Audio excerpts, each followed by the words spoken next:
What's up, amigos? Commander Jaime here today. Today, I'm super excited to announce that I won BCS Rosemont, Illinois for the premium format. Super humbled, super grateful. So we did it, amigos. Thanks for the love and support too. And I did it with Ripples. So some of you may be like, well, that's a top deck, but at the same time, it is Aqua Force. So I'm super excited that I was able to take the win with my favorite clan too as well. So always super humble in that. So I'm gonna go into more of the winning mindset, like the winning image, what I expected with the metagame and what actually did happen. Go into some of the card choices and even show off some key plays that are not as common too. So some things that people may not expect or even know at that point, because it's sometimes the little things that actually make a difference too. And then at the end, just come off with some of the matchups, some closing thoughts, suggestions, things that I would change moving forward, and then also give some credit to a lot of amigos too. So let's get right into it. Check out Nex LvL Gaming's playmats, and they actually have a lot of mats with your favorite units. They're great quality playmats too as well, and you can use the affiliated link as a 10% discount on your next purchase. Also, I've become an official Metafy coach for Cardfight Vanguard, and so if you ever want to get one-on-one time with me to help your skill level, go ahead and book a session with me. I can help with premium format, standard, or even clans like Aqua Force and many others, and even YouTube as well. I just want to help fellow amigos and make an impact within the community itself. If you have any questions, feel free to shoot me a message too. You can use the link down below in the description to book your session as well. So the biggest thing is like, why Ripples compared to everything else in the format? And so in this format, I feel like the top 3 decks are really Ripples, MFD, and then of course Narukami and some kind of variant of it. So with the powerhouses, we have Odysseus for Ripples, really generating a massive amount of Excel circles as soon as you ride to grade 3, especially if you go first. It's almost like a guaranteed win if you're able to pop out with multiple Odysseus and really set your field up with like Pursuit Assaults, Coral Assaults, Nerissus, and so on. You have decks like MFD that take like additional turns, which is really crazy if you think about it. And you got Narukami just being super powerful with Stunverse and its grade 3 support. And in most matchups, I expected the Vowing Saber reverse grade 3 to be the commonly used, and I think I faced 2 out of the 3 that did play that too as well, now that I think about it. So it was a fair assessment. And you know, thinking about like other options, I felt like these 3 decks were just on a league of its own. And if I had the opportunity to really play Ripples at full power, why not do so, right? And in that point too, it had the essence of Thalas behind it too, because you do play a lot of cards that Thalas uses, like Pursuit, Coral, Narissa, and Nikki, even to that point. And of course, you could always fall back to your G zone, which is really the same style that you would play anyway. And so that's always very humbling, very grateful for that. And going into the metagame, the next question is like, what are some of the cards and keys that I thought of using? I've actually played tested a bunch of different builds. And thanks to card fighters like WeRab, he had a different build that he did well, and then I would look at other lists and try things such as Revon, such as Valeos. Then of course there's like the damage inflictors, you have front triggers, all these kinds of things that you can try out. I ended up with just not using any of that, and I ended up just sticking with like the Legion, for example, and then just focusing the rest of the cards that I can fit in F4 and increasing the consistency of it too. And part of the main reason too is like, I realized that most opponents, if they're smart, which I expected them to be, especially like at least half the rounds, is that they want to keep you at 0, 1, and maybe 2 damage. Anything that's like 3 is already risky, because most builds do play a few of the damage inflictors to put themselves to 4. And now they have a full power Genovius to restamp the entire board. And of course, each unit will get +5 if you do have a Pavrov install. So that's the biggest thing. And for me, I was like, okay, if they're going to keep me in 1 or 2 damage, do I really want to put in the effort to make sure I have enough Odysseus, search for damage inflictors to get me to 4, but at the same time do have enough room to really call units like Coral Assault or Pursuit Assault? And I realized that Revon and Valeos, when you go first, that -5k isn't permanent. As soon as they get a trigger, it actually changes, and it could be detrimental for you. And I get the aspect of it. There's benefits and pros with that, so I'm not saying each build one build is correct compared to the other, but for me, I felt like I was expecting that. So why not use skills like Genovius, where you Soul Blast, check the top 5, and grab a Pursuit Assault or Odysseus, and just keep going and building that massive field, and then You can get to 4 to 5 Excel circles, so Pursuit Assault will get plus 20 to 25k, and then if you put it on the Excel circle, it'll get an additional 5, and then Genovius, if you restand one, it's another 5. So you could easily see Pursuit Assault by itself really going over 2 to 3 damage triggers to actually hit the opponent to and deal some damage. So that's super imperative. And you can use cards like Nerissa, which I did, to abuse her 2 to 3 times and put her on an Excel circle. She was 13 to 23 to 33 to 43, and it was just no fear of setting up a board, going with the Excel circles, going ham. The only thing that really stopped me, and I think this happened, I would say once, I'm not sure if it happened twice, but I know once it did for sure in top 8.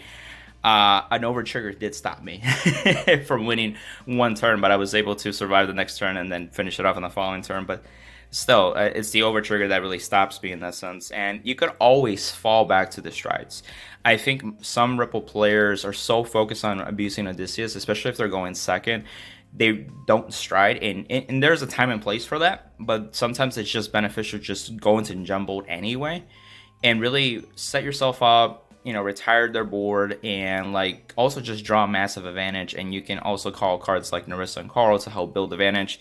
It'll help you search for Odysseus for the following turn, so you can then explode with Excel circles, and it gives you the option to go into another stride if you need to in the following turn. And LvL actually came up in 3 of my games, and that actually sealed me the deal in those turns. In fact, LvL was also the stride that helped me finish in the finals, so super grateful. Had a fun time with Ty Smith, so shout out to you, amigo.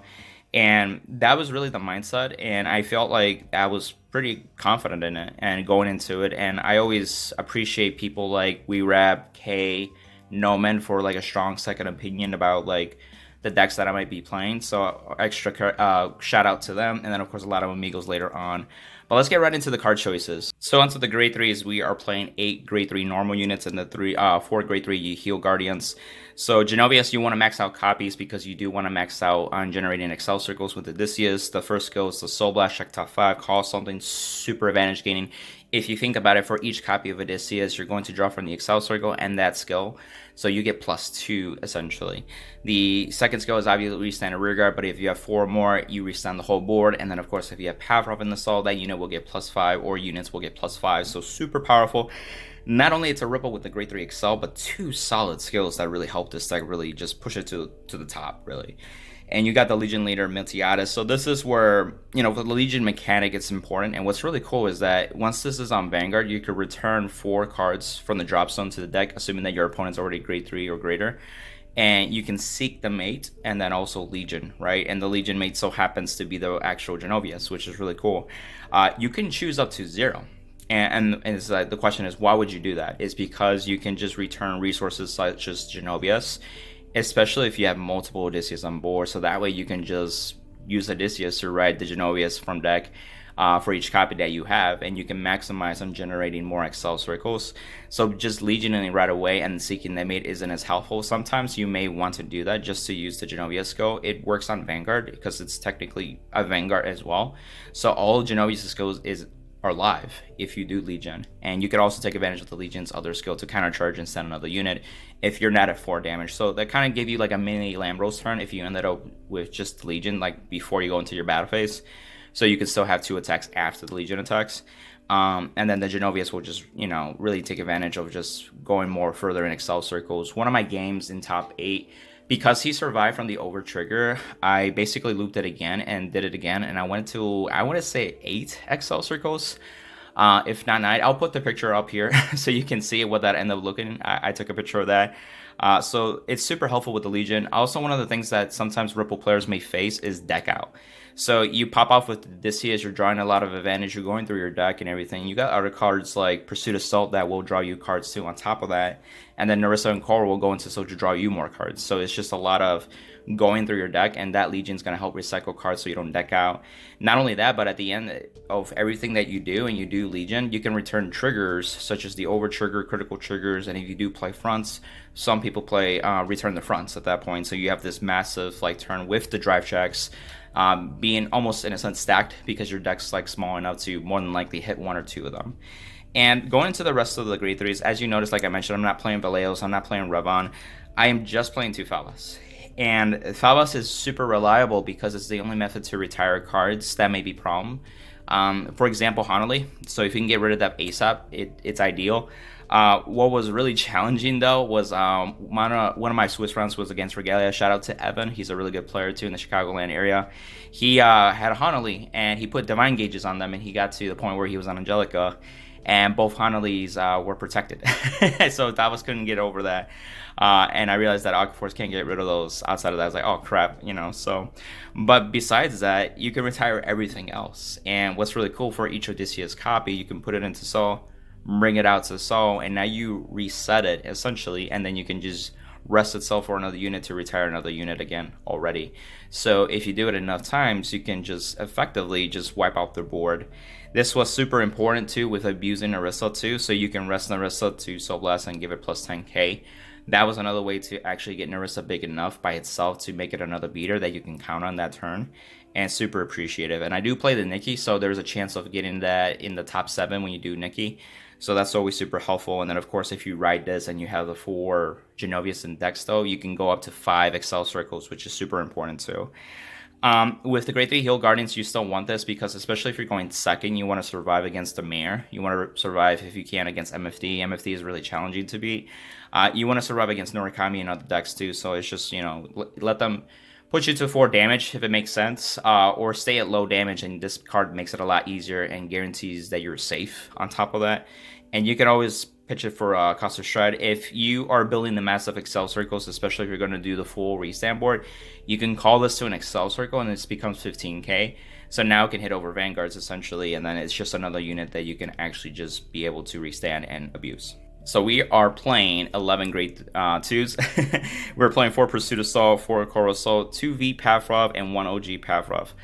Let me address the elephant in the room. I am playing OG Pavrov, but since decklist registration closes a week before the actual event, I did make some last minute changes, and I did play Satorio before, so the skills will be live if you had Satorio in the Soul. I effectively took out Satorio just to make more rooms in the grade 1s, which I'll highlight too. And guess what? I forgot to take off original Pavrov out. So this is a completely useless card outside of just having the name. But it wasn't as bad because even with the V Pavrov, it's a Soul Blast to use its skill, and really you don't use it as much, and most of the time you want to get Pavrovs into Soul anyway, so this won't be even a rearguard in most cases. So it worked out. As long as it had the name, then I was appreciative. This is the one thing that I would definitely change for sure to more of a V Pavrov, so it's just, if it's there, it's there. I tried using this in the finals against Ty since I was going second to get a soft +1 potentially and have more cards to just kind of deal with like Stunverse. I missed the top 7, so it didn't even matter. Going into Pursuit and Coral, so these are your beaters. These are super important, just like I mentioned, 5k for every additional circle. So as you can see, it scales really, really, really well. With Excel Circles, I mean, this guy can reach easily to 29k, then 33, and restand to make or 34, and then restand into 39, which hits magic numbers against grade 2s that are 9ks. Even if they hit 2 to 3 triggers, it's super impactful. It abuses Narissa. You draw advantage. You draw into Odysseus sometimes, which is nuts when you think about it, and it lets you keep going. So super imperative. So play 4. Coral Assault's a 24k beater that you can rely on, and then it's 29 in the Excel Circle, and then you get to draw cards after that. It's super impactful. So now Genovius's Soul Blast 1 to call top 5 can become a beater and then go into +1 into your hand, and you can start really being able to survive a lot of matchups with ease, and then the next turn you can just like seal the deal too as well. So into the grade 1s, we were playing 14 grade 1s. We're playing 4 Narissa, 4 Nikki, 4 Odysseus, and 2 Spiritual Body Condensation. For Odysseus, obviously, because it is the main card that we can abuse. Japan is going to ban this and then take an effect in October. I'm pretty sure we're going to see this in English, but it's super important just to open with them. There is a play with Spiritual Body Condensation that I will show off that there's a way, if you do open with the first one, you can search for a second copy, and so that way by your grade 3 turn, you're pretty much good to go with at least 2 Odysseus and kind of go from there. Narissa, again, is a beater, but not only that, but it'll go into Soul, so it can help pay for its cost to a certain extent, especially in the early game, which is super important before you start really building your Soul with Odysseus. And what's really cool is that it's just super reliable. You can benefit from the Genovius, the jumbled calls, and draws from the Pursuit, so it's just a powerhouse card. So that's why I wanted to put it back up to 4. Just very reliable in most cases, and it's free, right? outside of being the Soul Blast cost. And Nikki is there to help recycle pieces. You can recycle Genovius's, Pursuit Assaults, Odysseus, and really kind of just stack again. I use this sometimes to even recycle the Legion Leader. So if you see one, you can put it back and then just use Odysseus to go into the Legion Leader to recycle even more cards outside of Nikki. So it can help recycle more cards on top of that. And then of course you'll soul charge, which will fuel your soul, which is super helpful. And sometimes if you don't have the Pathroth, that soul charge can be blindly soul charging a Pathroth, which can come up. And then of course if you write it as Vanguard, you can check the top 7 for Davos of Dennis, and in my case it would just be the 2 Phalas, which I actually hit a couple times, which is super helpful in the finals. And even in one of my other top 8, like my luck was going with me in that event because I was like, you know, so prepared, so willing to determine to win and have a good time. Literally the 7th card on each Nikki ride was the Thavas. And every time I saw that, I was like, Thavas, you my bro, man. Our Lord and Savior.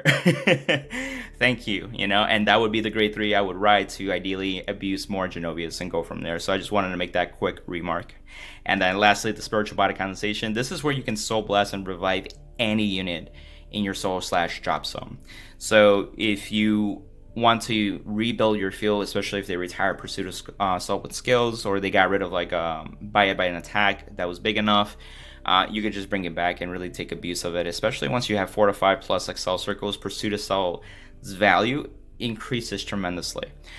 You can also revive Odysseus to abuse Odysseus, and then it's another way, if you only had a few copies, you can call over a unit over Odysseus, which would make it go to the drop zone, and then immediately bring it back with Spiritual Body Condensation, and then use that Odysseus once more to get going with the Genovius rewrite. So it's just very impactful card. And this is a card against the Narukami matchup with the grade 3 Vowing Saber reverse. It checks for normal units being bound to give the power, so orders actually get around that too. So you can not only bind your triggers, but you can bind your orders too, and these have no shield, so you might as well get rid of them too, and at that point they miss out on the power up, which makes it easier to survive that turn too. Onto the remaining grade 0s, we have the starter, the triggers, Mitchell's best starter, right? Draw 1, take a shield, all that kind of jazz. You really don't need the Ripple starter, especially if you're not even playing tutorials, so it's just might as well dig deeper into like Odysseus. You have your criticals, so I am playing 7 crits with the over trigger, so it's like 8 crits. And then the 4 draw PGs, of course, you need those. Those are very valuable. And so I just wanted to highlight like why crit triggers and not front triggers. The front triggers, in my experience, and I always give them a chance to, but it's always where like it kind of makes you commit rear guards, and it also makes you commit to the Vanguard attacking first, or if you are at 4 damage for Genovius to restand the whole board to really take fully advantage of the front triggers. Not only that, but if you're trying to damage deny a certain matchup, which can be vital, or that key moment, the front trigger gives plus 10k to the whole front row, so you can't just not give 10k to your Vanguard or a certain unit and like you would with a normal trigger. So that also is kind of like hindering you too. Funny enough, Noman had told me this. He's like, yeah, crits are good actually. I couldn't do this with fronts, so I wanted to let you know. I was like, oh, I appreciate that. I didn't even think about that with the fronts too. And the crits are sometimes really in your favor, especially if you're going second against Narukami. You want to play conservatively, and most of the time I didn't call any rear guards until really the gem bowl turn. So if you draw check a crit, it actually would give you more of a lead, because now they're at a higher damage than they would have been if you would have played just fronts. And it's already hard with that matchup because they have Impede, they have Bullrock to retire with their G-Guards, and some of them play the Unruly Eradicator. So it's like an intercept that retires anything, I think, of their choice to on top of that. So I was like, man, that can retire my Pursuit Assaults or my Coral Assaults. So you don't want that matchup to last any longer than it should. And so that's why even the crits help with kind of like sealing the deal ASAP. And what happened too in the finals is that, you know, sometimes I noticed this with Narukami players, is sometimes the timing with our Vanguard strides or even our Vanguard grade 3s are like when they attack. So that's usually the perfect time when they want to impede or even Bullrock. And that's when you potentially can rip multiple crits and actually pass over maybe their 2 to 3 pass, because sometimes they do that because you're like, they think you're gonna fully commit to the rear guards with the triggers too, which is fair assessment. You know, I would use that because I'm conservative in that regard, and I'd rather be more safe and more calculated at that point.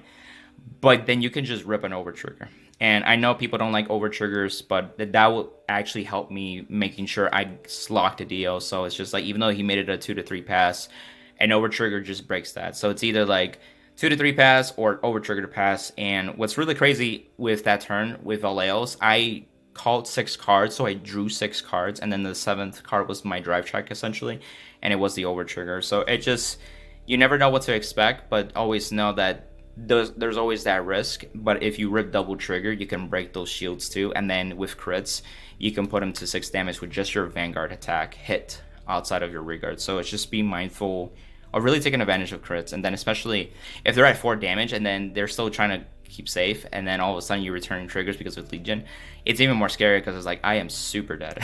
So even if they 6 damage heal, which could happen even with the fronts that you play, if you have crit, they have to take another damage on top of that, right? So that's always being mindful with that. So onto the strides, I honestly didn't use most of the G zone, and really the key cards are Gembold and Valeos, and I used Ferragus one time. With Gembold, it's like I mentioned, you call this, or you stride into this to check the top 7, call 2 Regards as Rested. That's where you can search Odysseus, Nerissa's, Core Assaults. You can restand them too if needed, if they're beaters like Pursuit Assaults. You get to retire your opponent's field most of the time too, and then of course just be able to draw cards to build up a massive hand so you can survive against those tough matchups. It was one of my key ways to like kind of live against the stun burst turn if you're going second, so it's super helpful. And then the next following turn in the matchups that I was able to finish with a stride was Vallejo, surprisingly. Part of the reason is because it allows you to lock their Vanguard at 11k, and this is one thing that K had pointed out months ago in their team league, that it helped you guarantee your win that turn because you didn't have to worry about a over trigger or any trigger, so your attacks can still hit. You can make some magic numbers, even with like the Legion Leader. If you call it to Regard, it's 11k, and then with the Excel Circle, it's 16k, now demanding 10k shield, like little things like that. And it drew you cards in the process, so it's a really good card even dealing against like disruption matchups like Narukami. And you have the rest of the cards they can use. Ferragus came up once just to have an extended attack against a Gurgla matchup. And boy, Gurgla can defensively live with its counterblast skill, and so it's just like poke, poke, poke, poke, poke, just kind of keep going. And I had I think 3 Excel circles or something like that, so this gave me the 4th additional circle because it was like do Genovius and then go into stride the next turn to like really help seal the deal. So it's just one of those things, and everything else is really just your preference at this point.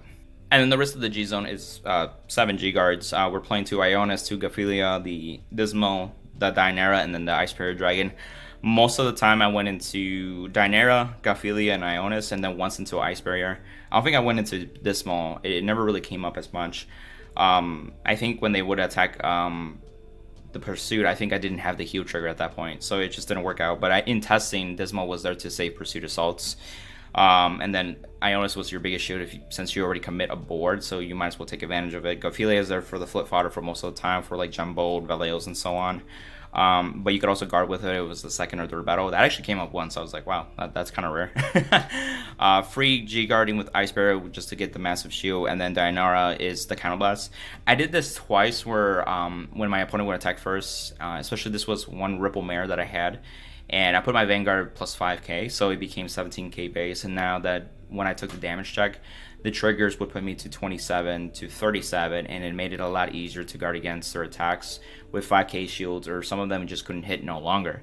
And that actually worked out in my favor. And I knew that, you know, going into it, I was able to like deck in a bit before, and so I was just like, okay, I know that I'm gonna get at least 1 trigger, so this will help me, and it actually really helped out. So always consider that. And at the same time, I did this in one of my Narukami matchups against David. He's also in the Chicago area, so it actually worked out because they also need to put their numbers with the Stunverse and properly do that with the Sabering, Violent Saber reverse too, and that can actually ruin their numbers too on top of that. Now to show off some key plays I was mentioning that some players may not know. So maybe your grade 1 turn, you want to write Nikki, do the skill, and you do open with 1 Odysseus, and you just need something to have fodder. This is assuming that you have Spiritual Body Condensation in your hand as well, so that way Odysseus can put this into Soul. And what's really cool is that you can ride the 2nd Odysseus from deck. The only restriction is that you can't pull it out. So you can pull out Nerissa, for example, in this case, put it behind the Vanguard, and if you're going 2nd, you can attack with it as a booster too. But then you go to your 2nd turn, and you can ride a card such as Pathroth, right? And then what's really cool, you can do the Odysseus play, and then maybe like shove in, let's say, Pathroth that you had, and then kind of go into it, and then write another one. Let's see if I have it. Yeah, right here. And then pull out the Pursuit, right? And then of course you can use Spiritual Body Condensation to, guess what? Soul Blast the Odysseus and call it out here too. So you can really like start up your board from here. This is just a quick example. Of course you can use cards like Pursuit Assault to Soul Blast and draw a card, and then this will restand, and then just like have like decent columns. This is another way to solidify more columns too, to have some early aggression, so that way you can put your opponent to 2 to 3 damage potentially by your grade 3 turn. Super helpful in that regard. And then of course when you go into your turn, then you can ride into, let's say, a Favas, and then generate an Excel, and then just abuse Genovius after Genovius after Genovius with multiple Odysseus to come along with that journey. So I wanted to show that key play. Some other mindful plays that I did is that you can potentially have, let's say, your grade 2 turn. Let's say you have some bodies to work with. So what's really cool about Nerissa is that if you have 4 or more rested rearguards, it'll go into Sol. And because if you do have Odysseus and you're going against a clan that doesn't retire, you can commit early on and get some advantage. So one of the things you could do is, before you do the Odysseus go, is rest these 2, Soul Blast 1 to draw a card, and then Soul Blast 1 for Nerissa to restand.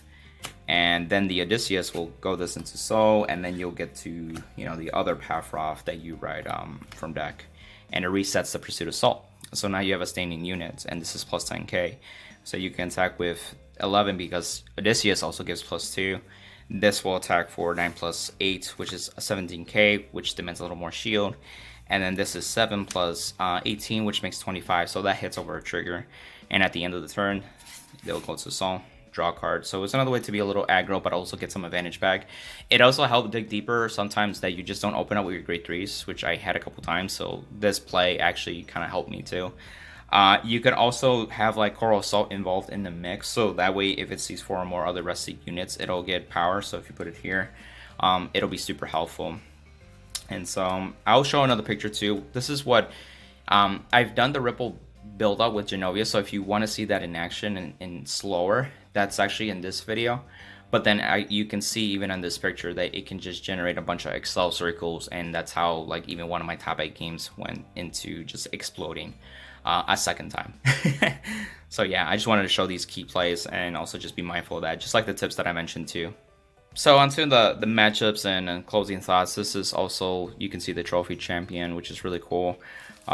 If I pull it out, you can see like it's like glass, and then it's not a real card, but I just wanted to show off. So if you guys were curious, let's see, there we go.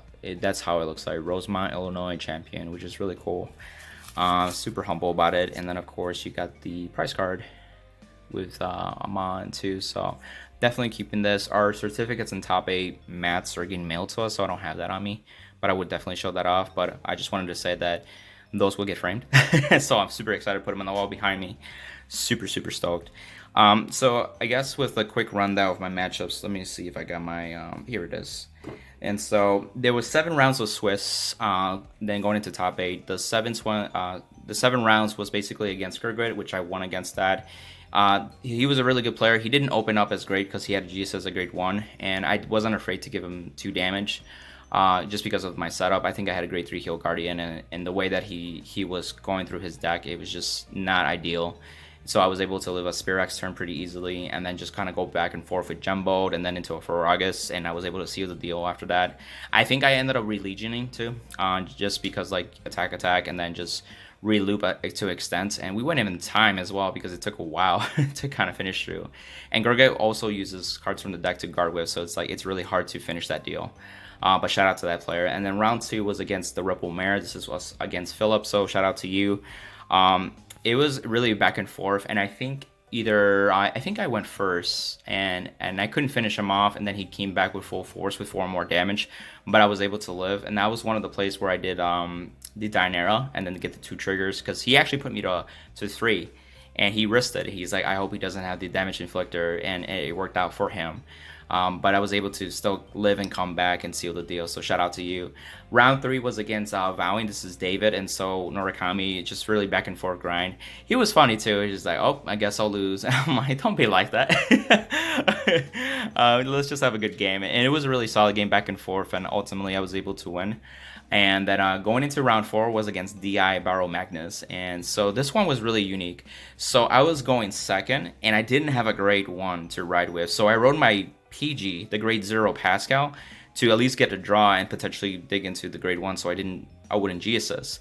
But as an added effect, he was riding up ahead of me that none of my Vanguards would ever hit his Vanguard, and then I eventually called the Regard, so then if I get any triggers, I can put it onto it. So he got to his grade 3 turn with NLK, and he couldn't do anything. He didn't have any counterblast. He didn't have the grade 3 heal to pop off. And then even though he stride, he didn't have any CB, and I was just able to live a lot easier too. And his soul wasn't building up because I think he needed cards to like counterblast and also help fuel for the soul, so it just wasn't working out in his favor. And then of course, I sealed the deal with Valeos later on too. And then going into Regalia, was against Evan. He put 2 Honolus on board, and I couldn't get rid of it because he put Divine Gauges. So I was like, this is hard. I did my best to attack with Regards first, especially since he had like the Idrisol, and I start poking at it with the attacks, and I noticed he kept guarding it, and I was like, he might not have a second one. And he doesn't have any damage face up. I'm going to keep doing that, and then also swing with my Vanguard and still get advantage and kind of go from there. And it was a massive back and forth. He even he hit with Minerva once, and he put me from 2 to 6, but I did heal in the process. Then I legioned, and then I couldn't finish him off, and then he tried not to attack as much because he was close to deck out with the Vanguard, right? And then it went back to me, and even though I was 1 card left in deck, I couldn't use Nikki because I did use Nikki, but then he'll soul charge, so it doesn't change the deck size, and I couldn't use Odysseus to grab the Legion Leader that I recycle with Nikki to potentially recycle my deck a little more and then kind of go from there. It was just a lose-lose situation at that point, so he got it. And then going into 6 is Chaos. That was a back and forth a little bit. I was not expecting Chaos, but it worked out, and I knew kind of how to play against that matchup, so it worked out. And then MFD was 7 round. We both bricked. I was on Thavas, but I refused to ride up, and I noticed he didn't buy anything early on, and it wasn't as aggressive too. And I went first on top of that, so I was like, man, this is like the ideal situation, and I bricked too, and he bricked too, and he ended up binding all his MFDs and 1-hit damage too, and it just like was just doing whatever plays that we could, and then eventually I was able to take seal the deal. So he was a really good player at that too, I can tell. Going into top 8, like I said, in the first round of top 8, that's where I exploded to, and it was against Steam Maiden, so that was an interesting matchup. It wasn't MFD, it was Steam Maiden, so like that stride that comes out, it can come out twice, which is ridiculous. I was like really, all these attacks? But I had enough cards, even with the Colossus in effect, to like guard everything, and then the next turn I just popped off, as you can see from the picture. The top 4 was against Vowing again, and that one I went first, and I did really well with opening, and he went from 2 to 6 in 1 turn. He had no triggers at all, so it was just one of those like ideal moments that like, hey, this is what your ideal situation looks like. And then in my finals, I faced Ty Smith. It was great. We were both ecstatic because we realized as soon as we won our top 4 matches, we automatically qualify for Worlds. It was very humbling, very emotional. And then it's like, hey, let's just have fun because we're friends and everything like that, but let's do our best and may the best man win. And it was a really good matchup. Everybody was there that was supporting us. We said my friend Luke Cardfight, we have Lie by Night, we have Auto Orange, and a couple of people just waiting for us and rooting for us. And it was well worth it. I read Armor Break Dragon, and they even took a picture of me as I was reading the card, and I put it up here so you can see. I was like, what is this thing? And it was scary just to see it because he searched with it for it. And I was like, okay, I need to win soon. So yeah, that was the thing that I was keeping in mind too as well. On to some of the closing thoughts, and also share some of my emotional experiences, because it was a really awesome emotional experience that I feel like you guys deserve to know a little more about it. So things that I would change: one, obviously the path rough. It doesn't work without tutorial, so change that. I honestly think I would just keep things pretty similar. I may reconsider some ratios, but for the most part everything was solid. I think since Odysseus is getting banned too, it's not really, at least for me, worth changing anything or really putting much thought into it, because I'm assuming it's going to get hit soon in the English as well. But I think what I got is pretty solid, because what I expected was what happened. People were keeping me at 0-1 damage. I think one player only put me at 2 or 3. But other than that, it was able to, you know, I unironically I stayed at low damage in most of my matchups, and it was just one of those things like that I knew that I can get one restand with Genovius and map out my turn. It just worked out anyway. Worst case scenario, I would just stride and I would just play Aqua Force.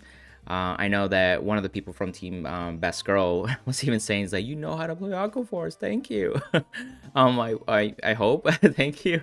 I appreciate it. Always humble to hear. He's like, Ripple players just always want to do Odysseus, and you just know when to do it and not to do it. I was like, okay, and that's actually very important to know, because there are moments where my brain was hurting, and it's like, okay, there's so many lines to play, believe it or not, in Ripples, where if I stride, I go into this, I can go into this and do this and this, or I can Legion, reloop certain pieces, and I can go into further extending. And like, there's actually so many lines of play in Aqua Force that I haven't seen in a long time. So that's another reason that I played Ripples, because it was a very rewarding deck for doing the thing, not only that you went first, but even after that, or if the scenario didn't pan out, you can like figure things out and it'll still pay off for you, which is super rewarding. Some of the thoughts that I wanted to say that was really emotional, because I've been on this journey for years, and YouTube as well. And I know I'm a content creator, and I'm very grateful for the opportunities that have happened, and especially even really like doing the card reveal for August for Bushiroad, so always humble about that. But I got to the point where I topped multiple events, but there was this nagging feeling that I would come as close as second in top 8, and it will be like, you're almost there, but you haven't done it yet, you know. And it's this nagging feeling that like you still need to get one in, you know. And we always fantasize or dream about like actually winning a whole BCS type of event, and being recognized by peers and everything like that, and just knowing that the preparation that you did was super worth it, right? I think as players, we know that we were willing to pay for traveling costs. Outer Orange flew out, for example, and many other players drive out and pay for parking and food, all that kind of stuff. Like, we invest a lot into this game, believe it or not. And even just the time and effort to like practice and prepare matchups and everything like that is just like, it's all well worth it when you accomplish a feat like top 8, and then of course just winning the whole event. So I'm super humble. After it, I won top 4. It sunk in like, holy crap, I got my invite to Worlds, right? Even if I lose in the finals, I'm still going to Worlds, you know. And it's one of those moments where it's like, this is super awesome. And going into the finals, before we started, both me and Ty went to get some water, and both of us, that's when we looked at each other, like, bro, we're in, like, we're both going to Worlds, and it's like, let's have the best finals ever and have a blast with it. Absolutely, right? And that's what we did. And it's just great seeing a bunch of friends like at the sidelines to see that. The judges also helping us out. Everybody was really cool. Bushiroad did an amazing time to run the event really smoothly, so shout outs to them for sure. And it was just a very memorable experience, especially since I won that one. I finally sealed the deal, and what better with my favorite clan on top of that. It just felt extra good. And I got emotional, so I think I teared like a couple of times. Dude Cardfight was there. His also name is Ross, a good friend of mine, and he really spoke some good words. He's like, I seen you literally start the game as a casual player, get into competitive, see you have some losses and see you have some victories, and like, you actually won one, you know. And he's like, I'm so proud of you, you know. Just, and even like Live by Night was there too to hear it, and he's like, dude, we're so proud of you too. Even in Access, it's just very humble, very cool experience. Literally what you would expect and dream of in the movies, kind of thing. If you're still listening and made it this far, thank you. And I hope this at least gives you an idea that it's worth it. And you get to make some memories too, and you make some friends. I show you some pictures over here so you can kind of an idea what it looks like. I met people like TCG Kokokorin. You got Outer Orange. You got so many other great players. Even Jaime from Nex LvL Gaming. It's always good to see him too. So there is another Jaime. So it's not just me. And it felt surreal too when they made us fill the forms, and also like the passport stuff. It's like, oh my god, like And those curious, top 3 get the world's invite. Only first place gets sponsored. So I got a sponsored trip to Worlds, basically. This year it is LA. So which is kind of cool. I was like, I never been to LA or the West Coast at all. So it'd be cool to see that. It would have been cool to go to Japan, but I think everything happens for a reason too. But I'm happy to just go to Worlds in just general and meet some other great players, because even over the weekend we got some people that got their Worlds invite. I know like Dave, Solom, Philip from Top Deck Heroes, and a few others like have gotten the Worlds invite. So I'll be happy to see them in person too, and take some pictures and make some memories. The other thing to mention too is that I announced before the BCS that I am in the works of publishing my first book. It should be coming out in November of 2022. And it's a working title in progress. It's called How to Win Tournaments and Create an Influence. And what better to even solidify that with winning the BCS right after that too. It's not just my experiences or my knowledge, it's also a combination of other top-end card fighters that I've interviewed over the years, and even just like play against them, and also rub shoulders, brainstorm, practice, you name it. So there's a lot of successful trends that as top-end card fighters have, and really I put things that are important in that book that you can easily get from Amazon as an ebook or an Audible or print, and at a very affordable cost too at the same time, so it won't be something crazy or anything like that. The amount of words, I think it's coming out to about 160 pages, around that ballpark, so it's something that you could actually read through pretty at a reasonable pace too. And if you read my blog articles, it should be very similar in that style, so as you read the book, it'll be almost like I'm talking to you one-on-one in a conversation, right? And then if I'm planning to do the audiobook with my voice too, so if you're already like listening to my videos as we speak right now, you'll hear my voice in the book too. I think since I'm a YouTuber, I think people would actually like to hear my voice as I talk about the things that I want to talk about in the book too. So there will be things that honestly are often overlooked too. So I'm super excited for people to realize those things too. That is applicable to a lot in general, in even different trading card games too. So be on the lookout for that. I'll give updates. So if you haven't subscribe to the channel so you can see those updates, or follow me on Twitter, which is up here as well. And lastly, shout outs, credit to Amigos. So specifically first, WeRab, Noman, David Song. Thanks again for a strong second opinion about Ripples. Your guys' feedback is always appreciative. Even as players like ourselves, we just need to hear from other like strong, what I would call high caliber players. And it's always good to know going into the event with that confidence, backed by it. And then of course, you know, Axis Vanguard, Force of the Ocean, a lot of different Amigos too on social media, and the fans too, always appreciative. And then of course my family, such as my wife and my brother too, they're very supportive too. They do their best to understand with this game. They understand that it's important to me, but at the same time, like, I'm actually seeing success, right? And they understand that it's important for me to do what I do, because I am making an impact with people, which is really cool. And at the same time, just also like being able to soak in the moment. And so after the event, we went to Giordano's with a couple friends. Here's another picture too. So I only able to take one picture. I was like, man, we should have took a group photo. But it was all in the moment. It was all in one day. So many emotions, so many like, holy crap, did that just happen? But super thankful for that. And again, credit to everybody, even Bushiroad staff. So always appreciate it too. So this video was pretty much the complete deck profile, the mindset, the emotion, and everything too. So I got one in the books. And if you want to book a Metafy session too to help you get your next top, feel free to book a session with me. And if you have any questions, feel free to message me too. I'm happy to help out with many players, and you can see even the testimonies too that are making an impact too with their card fight careers. And so without further ado, that's it, amigos. Like the video if you liked it. Please share it. It helps with the algorithm with YouTube, so that many other card fighters like yourself will also see it. And if you want to support the channel, there's the affiliated links for Nex LvL Gaming, 50 card shop, TCG player, and then of course subscribe if you haven't. So until the next one, amigos. Bye.